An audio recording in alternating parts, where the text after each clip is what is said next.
Всем ассаламу алейкум, с вами Джалил Кибермидас Кунбутаев, и сегодня мы полетим в Дубай. И дальше мы летим в Дубай, в Эмираты. Но я вам расскажу не только о крутых достопримечательностях и фишек с Дубая, но и правду, заодно мы разрушим мифы. Начнем с истории. Этот человек по имени Мохаммед Ибн Рашид Аль-Мактум превратил в пустыню город будущего. Всего 50 лет назад Дубай был простым обычным городом-деревня. Арабы вели простую жизнь, в городе не было небоскребов, даже мир не знал существования этого города. Но в 1966 году под землей маленького поселения обнаружили нефть, но мудрый правитель этого города быстро понял, что нефть в любой момент исчезнет. Поэтому он построил роскошный богатый город, который не будет зависеть от денег нефти. Но, к сожалению, его амбициозные проекты были слишком дорогими. Он умер, прежде чем его мечта стала реальностью. Но когда его сын мудрого правителя шейх Мохаммед хотел продолжить работу своего отца, ему сказали, что это будет невозможно и что он потерпит неудачу. Конечно, он доказал, что они ошибались. И построил самое высокое здание в мире, построил самый большой искусственный остров и превратил в Дубай в город, который мечтает посетить весь мир. Это говорит о том, что вы никогда не должны отступать и сдаваться, просто потому что шансы против вас.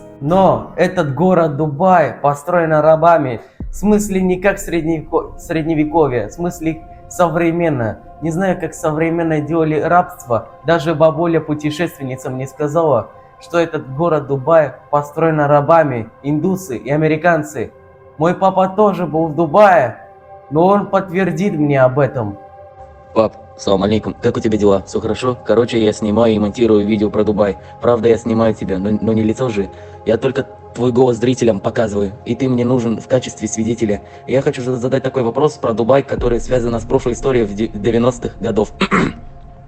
Помнишь, когда ты в 1993 году ты был в Дубае? А ты в Дубае в этом времени видел строителей гастарбайтеров, которые строят сказочный мегаполис? Являются они рабами или нет? Вот это я хотел вопрос задать.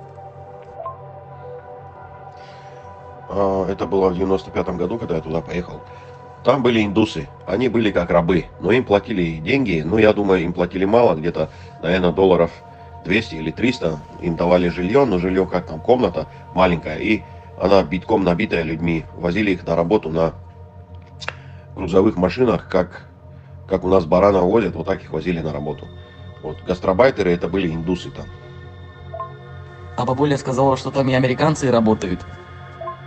Слава Аллаху, что они не заманили африканцев в Дубай на строительство, а так, от этой огромнейшей зависти я переехал бы жить в подвале в Гонконге. Нет, там много кто работает, там и американцы, и там всякие народы, там всякие страны, но самую тяжелую работу делают индусы. Хотя многие говорят, даже правитель Дубая, точнее король Дубая, как это там, я забыл, Мохаммед Ибн Рашид Аль-Мактум сказал, что он построит Дубай, ну вместе с отцом построили Дубай без денег нефти. У меня такой вопрос, без рабства и без денег нефти возможно построить такой город мечты? Ну, может, у него были такие деньги большие, что он смог построить, я не знаю. Ой, рабства уже давно нету. Вот. Есть рабочий, который работает, да. Кто-то работает там в больнице, кто-то там в милиции, кто-то водитель, кто-то охранник, кто-то грузчик. Вот рабочий, он и есть раб. Просто раньше рабам давали, рабы жили, у них были хозяева, у них не было возможности выходить, заходить, заводить семью, не было квартир, вот их как скотину в сарай на ночь загоняли, все, утром их с сарая выгоняли и на работу отправляли. Вот они работали, их за это кормили. Вот уйти они не могли, это было рабство. А сейчас такого рабства нет, есть такой рабочий. Пошел, поработал, он месяц он работает, ты ему зарплату платишь, вот он раб. Вот рабочий, вот, работа от слова раб пошло, раб и раб. То есть, когда ты на кого-то работаешь. Вот так и произошло современное рабство в Дубае. Я думаю, что без рабства и без денег нефти возможно построить такой город, но это еще не все. А насчет рабства мы, иншаллах, поговорим попозже. Ну а мы начинаем. Ну ты, дружочек, давай подписывайся, а то Асхаб наркомаев тебя съест. Вот. Мы уже в аэропорту. Вот там таблица вылета из Махачкалы в Дубай. Вот как раз там и полетим.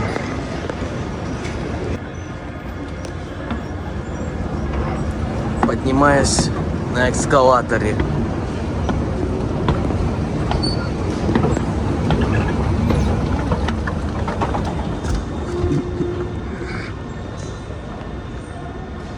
Да, тот самый аэропорт, который дагестанцы устроили там погром, говоря, что там евреи собираются туда прилететь. И в итоге оказался, что в самолете были там туристы из России, но эти дагестанцы распугали этих туристов, но они не знали, что они сидят у себя в самолете, просто они подумали, что евреи там сидят у себя в самолете. Но среди них тут одна бедолага снимает видео, запаниковался. Короче, улетели из Дагестана или не улетели, но мне все равно.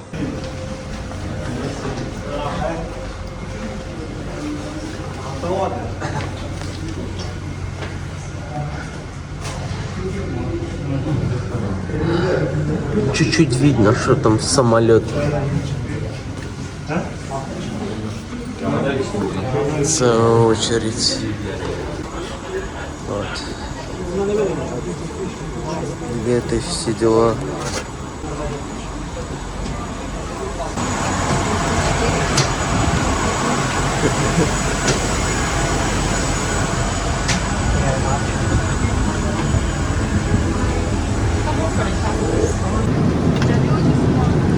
Да. Вон там? Да. Понял.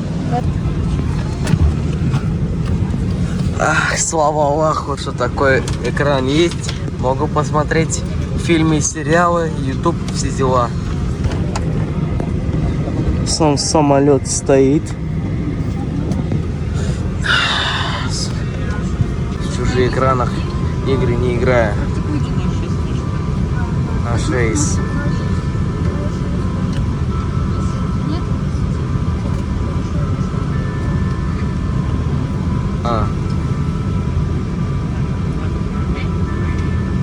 Все. Ты доволен? Я всегда доволен, мам. Северный Кавказ. О, есть такая приблуда. Столик оставь, не раскрывай. Круто. Крутой механизм.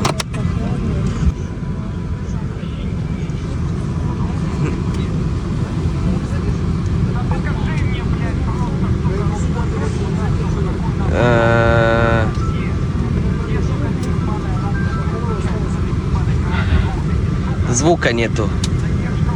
Думаю, что динамика тут нету. А ты на русском смотришь? Да, я на русском смотрю.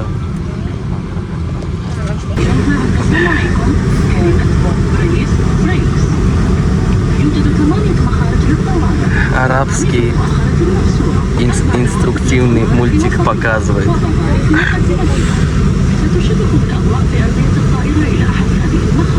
يرجى أخذ الوقت الكافي لتحديد موقع أقرب مخرج الطوارئ إليكم وأن تتذكروا أن أقرب المخارج قد يقع خلفكم مباشرة وفي حال Меня в самолете накормили испанским фритато и бутылкой воды. Правда, не бутылка воды, а коробка воды, как у йогуртов, только чуть-чуть побольше. Мне это напоминает на молоко в треугольном коробке, которые раньше продавали в Советском Союзе. Но, к сожалению, я не смог вам показать этот поздний ужин, потому что я в самолете. В иллюминаторе заснял красоту, лайфхак, который блогеры часто показывают в тик-чпоке, в YouTube-шорте. Вот, смотрите.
такси там стоят, все дела.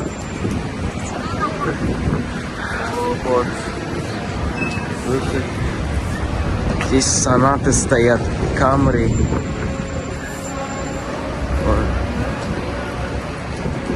Вон там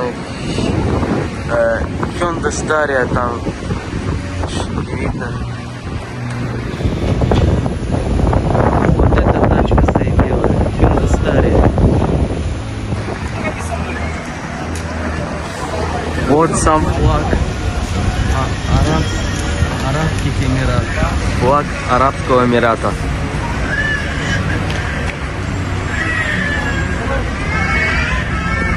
Вот там Соната, новое поколение.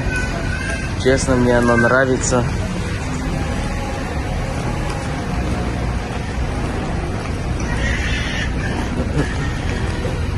Вот передняя внешность смотрится брутально и футуристично.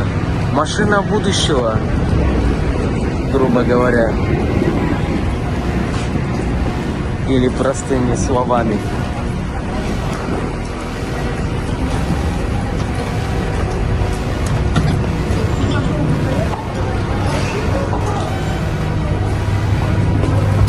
Откройся.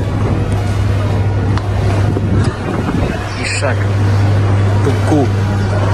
Натуральный туку. Я хочу вам рассказать об обстановке аэропорта в Дубае. Аэропорт, по моему мнению, технологичный. Вот даже мы с мамой увидели турникет, который установлен экран с камерой, который нужно сфотографировать свое лицо и паспорт для проверки данных. Вот правда, дальше, перед турникета снимать запрещено, к сожалению. То, что обо всем я рассказал, это факт. Хотите верьте, хотите нет, но это реально. И вот после турникета мы подошли к стойке регистрации. В стойке регистрации тоже установлен аппарат для проверки паспорта, который ты ставишь свой паспорт к аппарату. Датчик сканирует паспорт для проверки данных. Вот после регистрации мы пошли к точку выхода. Но когда мы шли к точку выхода, я случайно увидел одного китайского сотрудника аэропорта в таком модном голубом пиджаке с рубашкой и с брюкой голубом, правда не помню. А то, что здесь нас проверяли, у них совсем другая стандартная униформа. Но зато здесь шейхи работают. Честно, не знал, что китайцы посещают и эмигрируют в Дубай. Потом мы ждали одного казахского гида из турагентства Анакс. Гид наконец-то пришел к нам и сопроводил нас к автобусу. Мы сели в автобус и поехали. Гид рассказывал нам с туристами про Дубай, делился нам советами. Вот слушаясь, я смотрел в окно и любовался видом Дубая. Вот когда я любовался видом, я случайно наткнулся на несколько арабов, которые ездят на китайских автомобилях. Честно говоря, не знал, что арабы ездят на китайцах, подумав, что китайцев поставляют именно в Россию за дружбу, а потом в Европу для того, чтобы уделать европейских автопроизводителей. Я думала, у него там аппарат, а у него китайский чан-чун-кау-мау-пау, как будто Джеки Чана брат. Потом гид раздал нам каждому туристу туристическую сим-карту, чтобы нормально позвонить по сотовой связи, потому что таких российских сим-картах, как МТС, Билайн, Мегафон и Теле2 не работает в ОАЭ, тем более в других странах мира. Ведь у меня сим-карта МТС, а МТС не работает в ОАЭ. Потом гид рекомендовал нам установить и использовать VPN, чтобы нормально позвонить по WhatsApp, переписываться и, конечно же, сидеть в соцсетях. Хотя я ответил гиду, что в Дубае запрещено VPN, а он ответил, что ничего запрещенного нету, я имею в виду про VPN. Можно использовать VPN без проблем и без запрета. Да, все блогеры, в том числе этот Юля Дунаевская, несут какую-то чанду, что в Дубае запрещено VPN. Вот запомните ее как инфо-цыганка, потому что она реально высирает эту чанду, что в Дубае запрещено VPN. Я поверю ее, что она жила в Дубае, переехала, но оказывается, что она реально инфо-цыганка. Вот смотрите, Приготовьтесь, сейчас я расскажу вам про 5 самых необычных правил в Дубае, про которые почему-то вообще не знают туристы. Во-первых, здесь запрещено кормить бездомных животных. В первую очередь это касается собак, кошек и птиц. За это вы заплатите штраф 500 дирхамов, это почти $140. Также в Дубае запрещено снимать на фото или видео автомобильные аварии. За это ты попадешь в тюрьму на 6 месяцев и заплатишь штраф от 40 до 140 тысяч долларов. Если ты решил просто постоять посмотреть на аварию, то штраф $270. Видите, что вы должны знать, это то, что здесь никого нельзя называть глупым и вообще никак оскорблять. Неважно, это личная беседа или оскорбление в соцсетях, за это можно попасть в тюрьму до 1 года и заплатить штраф от $3000. Даже если это ваш член семьи. За неэстетичную сушку белья на балконе или хлам на балконе вы заплатите до $300. А за использование программы VPN штраф от 140 до $500 000. Да, и еще тюремное заключение. Все это для того, чтобы вы не смотрели порнографию и не играли в азартные игры. Напишите в комментариях, как вам такие правила. Я не хайпую на Юлю, я говорю правду как есть. Вот посмотрите один ролик, и вы охренеете от даты выпуска. А при чем здесь дата выпуска, я потом вам объясню. И еще я должен вам показать еще второе видео, от которого вы тоже охренеете от этого ролика. Приготовьтесь, сейчас я расскажу вам про 5 самых необычных правил в Дубае, о которых почему-то вообще не знают туристы. Во-первых, здесь запрещено кормить бездомных животных. Это правило касается собак, котов и птиц. За это вы заплатите штраф 500 дирхамов или $140. Также здесь запрещено снимать на фото или видео автомобильные аварии. За это ты заплатишь штраф от 40 тысяч до 140 тысяч долларов. А если ты решил просто постоять и посмотреть на аварию, заплатишь штраф $270. Четвертое правило, здесь никого нельзя называть глупым и оскорблять. Неважно, это личная беседа или сообщение в соцсетях, за это вы можете заплатить штраф до $3000, даже если это ваш член семьи. За неэстетичную сушку белья или хлам на балконе вы заплатите штраф $300. Напишите, как вам такие правила. Еще больше интересного про Дубай смотри у меня в профиле. Это видео прошлого года, а это видео текущего года. И в чем разница между них? В том, что Юля опять одно и то же высирает эту чанду про эти несуществующие правила в Дубае. Я хочу поговорить про мата правила в Дубае. Вот когда я гулял по финансовому центру, я случайно наткнулся на этот магазин, где там продают парфюмы и духи. Ну, такой роскошный магазин. Потом я решил ради интереса зайти и посмотреть. Потом я хотел подойти к шейху и задать вопрос про правила про мата в Дубае. Я задал этому шейху вопрос. А вот в Дубае штрафуют за маты и оскорбления? А он ответил, что нет, в Дубае лучше. А я такой, я согласен, Дубай хорош. А он тоже отвечает, Дубай лучше. Так что миф про VPN с оскорблениями и матом опровергнутый. Вот теперь мы смотрим второй ролик. Какие необычные правила есть в Дубае, о которых лучше знать заранее? Первое необычное правило: здесь нельзя делать фото и видео дождя. Дождь в Дубае достаточно редкое явление для местных жителей. Когда это случается, многие водители пытаются фотографировать его во время движения. За фото или видео дождя во время движения вы заплатите штраф $220 или 800 дирхамов. Этот ролик выпущен 1 марта 2024 году. Это только часть видео, а полное видео там еще несколько правил Дубая. Но нам это не интересует. Нам интересует только одно правило: то, что в Дубае в дождевых условиях нельзя снимать и фоткать, в дождевых условиях. Ну, черт возьми! Чё Юля курит там, когда она снимает такие ролики?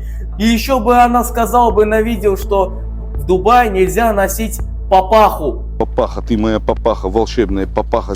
Вот даже я снимал в дождевых условиях в Дубае, в аэропорту, вот никто из этих людей не посмотрели меня как на дебила за то, что я снимаю или фоткаю видео в Дубае в дождевых условиях. Если бы по официальному закону ОАЭ запретили бы фоткать и снимать видео в Дубае в дождевых условиях, то кто-то из этих людей предупредили бы меня, что здесь снимать запрещено в Дубае в дождевых условиях. Ну а так я спокойно снимаю видео, фоткаю, фоткаю, но все равно люди не посмотрели меня как на дебила, и никто из них не предупредили меня, что здесь нельзя снимать дождь, потому что такого закона нет. Так что миф опровергнут. Вот когда мы приехали в отель под названием Рос Райхах Байратана, мы зашли в отель, и через 5 секунд пришел к нам китайский сотрудник отеля и требовал нам паспорт. Мы дали ему паспорта для проверки и регистрации, и через некоторые секунды или минуты он вернул нам наши паспорта. Вот когда я решил зарядить свой телефон, потому что после приземления аэропорта в Дубае у меня зарядка села. Телефон заряжен, я пошел гулять и посмотрел Я посмотрел на вид и офигел. Но этот вид на финансовый центр Дубая, мне это напоминает на город из игры Машинариум и Model City, который является шаблоном из Майнкрафта. Вот когда я любовался видом на финансовый центр, китайский сотрудник, который проверял наши паспорта, подошел ко мне и сказал, что надо стоять под зонтом. Респект ему за заботу над гостями. Ну, потому что я стоял без зонта под дождем. Ну, ведь на улице отеля я не заметил несколько зонтов. Вот из-за того, что я стоял без зонта, я уже немножко приболел. И через час я выздоровел. Я заказал себе круассан ради интереса попробовать шоколадный, десерт, шоколадный десерт, печенье, сахары, чай с лимоном. Вот лимон. И что я хочу сказать? Что Дубай для меня подозрителен, но отдыхать можно. Но это ваше решение, отдыхать в Дубае или нет. Но для меня что-то подозрительное. Но главное, чтобы мы знали правду. Вышел на улицу, посмотрел небоскребы.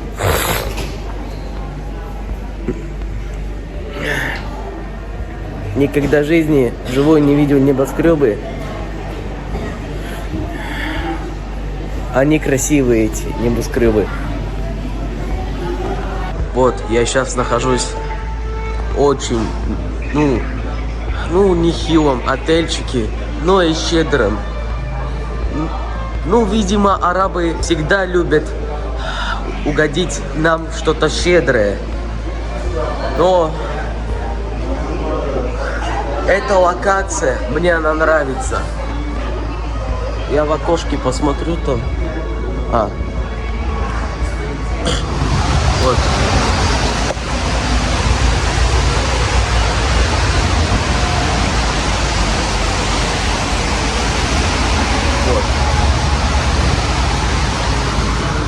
Дождь шла. Вышел немного, постоял, но приболел. Короче, мы сняли хороший номер. Правда, номер маленький. Вот. Номер маленький, но хорош. Вот вид из окна. Вот. Хороший вид из окна. Не правда ли? Не у всех таких отелей, в отеле в Дубае такого нету. Вот. Красота. Но в Дубае для меня в Дубае творится что-то не так. Но об этом мы еще разберемся.